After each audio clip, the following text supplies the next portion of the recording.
Greetings adventurers, my name is Kramer and we're at my work table today so that I can share with you the results of a little experiment that I did on different leather waterproofing products.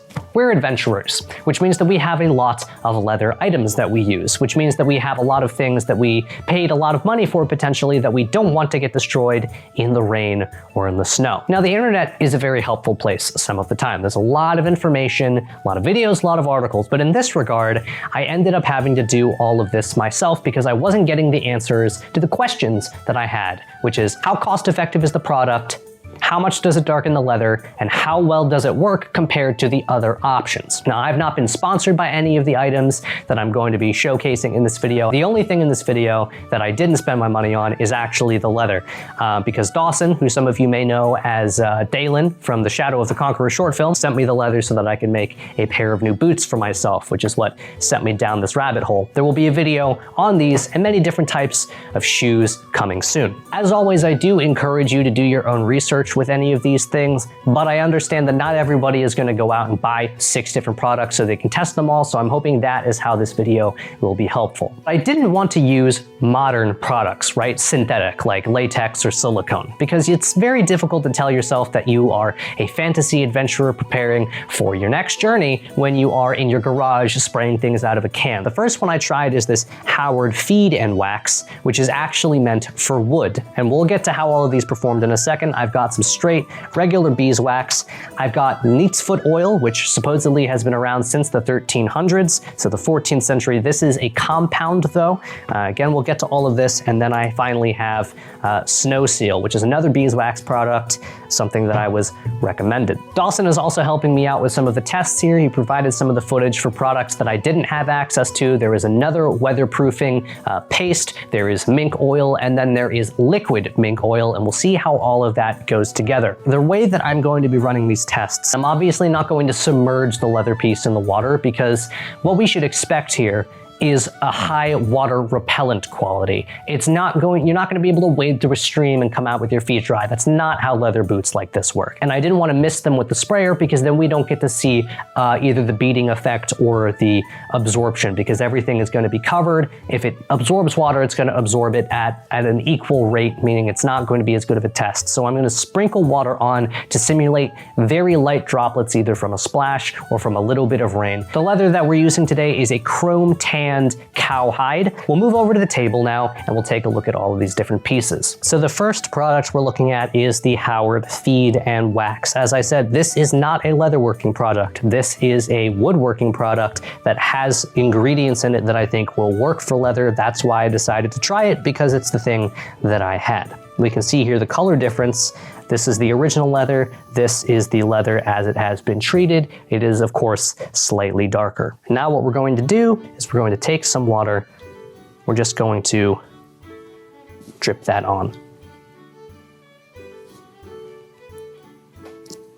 So as we can see, the water is beading a little bit on the surface here. The surface tension of the water is not super tight, as we will see with some of the later options, but it is not seeping directly into the leather. And as I begin to pour the water off here onto the table, what we are seeing with this a little bit is that in the areas where the water has touched the leather, even though it's been weatherproofed, it's still getting darker in those areas. We're getting a little bit of water stains. Those will go away as the leather dries, but it does mean that water is still getting into the leather, even though it's been treated with the feed and wax. So this has worked decent in my opinion, but it wouldn't hold up for too long. And its main ingredients are beeswax, carnauba wax, and orange oil. That is just to say that there are perhaps some household products that you have, not specifically for leather, that may still work if you are tight on cash. The Howard Feed and Wax that I have comes in a 16-ounce bottle, and it is in the $8 to $10, maybe $12 range. So that's a good amount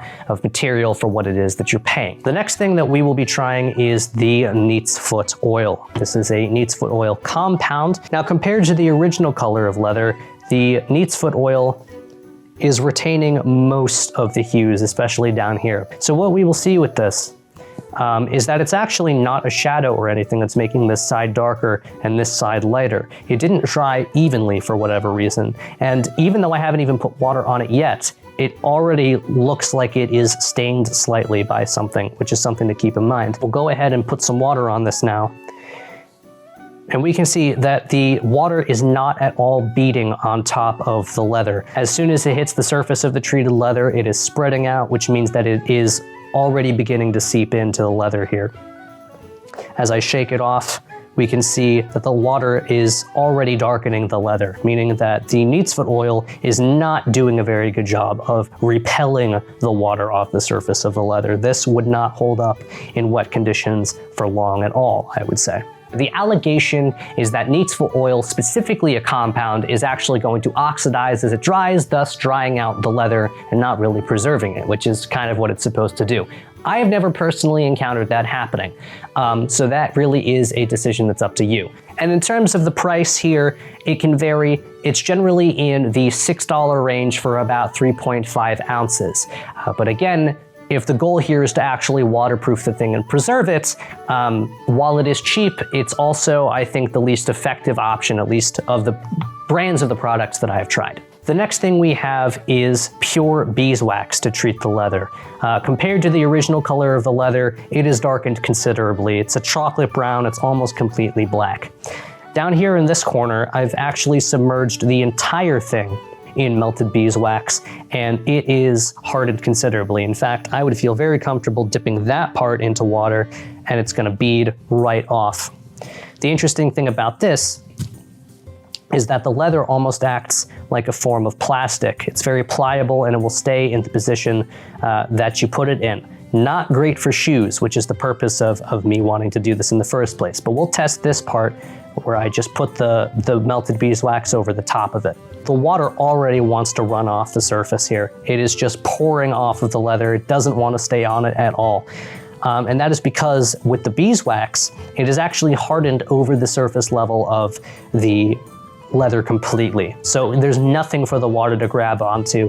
It's a little hard and it's almost completely smooth except for the slight texture that the leather innately has. But there's nothing for the water to hold onto. You can see as I'm wiping it off, dark as the leather is, it's not darkening any extra because of the water. It's staying completely dry. As it stands for me, beeswax is the most expensive option because I don't have access to large quantities of beeswax that I can buy in bulk. I have to go to the hardware store and I have to buy those little pucks. And those are about $6 for a very small amount.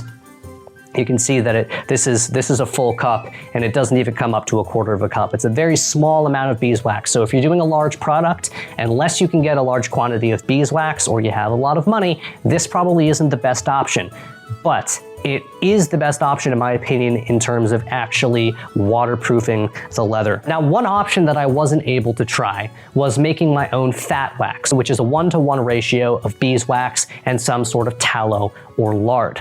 And the reason that I didn't try this is because it is the least cost-effective option, at least for me by far. As I said, a very small puck of beeswax is about $6. And the only tallow that I was able to find was about $13 for a jar about that size. At that rate, you're gonna end up spending about $20 and ending up with a very small amount of material to use. I was going to try using bacon grease, but other reenactors that I talked to said that that is not a good idea because the salt content in bacon grease is so high. And for anyone who doesn't know, salt is going to draw out moisture, meaning it's going to dry out the leather rather than treating it, which is definitely not what we want. So I wasn't able to make my own fat wax. Next, we'll move over to the products that Dawson tried. The first one is the Weatherproofer, aptly named, as is sold on Tandy Leather. Very nice of Dawson to include a palette here so that we can see exactly the difference in color between these two. Obviously, the Weatherproofer is going to darken the leather here a bit. As the water hits the leather, we can see that the water is beading very nicely and then it rolls right off. And we're not encountering what we did with some of the oils that we previously tested, like the Feed and Wax and the neatsfoot oil, where the water sort of leaves a darker stain where it hit, even though it still rolls off. This Weatherproofer appears to be a very good option. The next option that Dawson has tried for us is the Mink Oil in a paste form, the golden mink oil as it is called on the Tandy website. This appears to perform very similarly to the weatherproofing paste. Both of them have a good amount of beading for the water, and beading is something I'm looking for because if you compare how the water hits the weatherproofed part to how it hits the leather without anything on it, you can see that the water as it hits the untreated leather spreads out very quickly and then begins to seep in. If it's beading up, that tells me that the proofing that we have used has a very repellent quality and is keeping the surface tension of the water compact, contracted, I don't know, I'm not a scientist. Now for the liquid mink oil, it appears to perform similarly to the neat's foot oil or the Howard feed and wax, where yes, it is going to remain repellent for a little bit, but I think eventually with exposed contact, the water is going to seep in. And Dawson has confirmed this. He said that the prior two options, the weatherproofer and the golden mink oil in the paste form, performed better than the liquid mink oil. Both the waterproofer and the golden mink oil come in 3.5 ounce containers, and they are about $6, maybe $8, somewhere in that range. In terms of the liquid mink oil, it's about the same price. You're getting a little bit more, but again, like the neat's foot oil, it's not performing quite as well. And the SnoSeal here is the final option. Compared to the original, it is of course darker, but compared to the pure beeswax, it is still lighter. So if retaining the color of your leather is something that you want to do, that is something to keep in mind. It's very flexible still, very pliable, but it's not staying in position.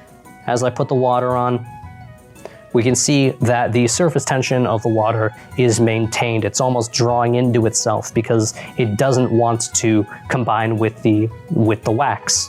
And as I tilt it, the water rolls right off, very similar to the 100% beeswax. There's barely any water on this to smear around, but just the same, you can sort of see that if I wet my hand again and rub my finger over the surface of the leather, the water doesn't even want to get on it at all.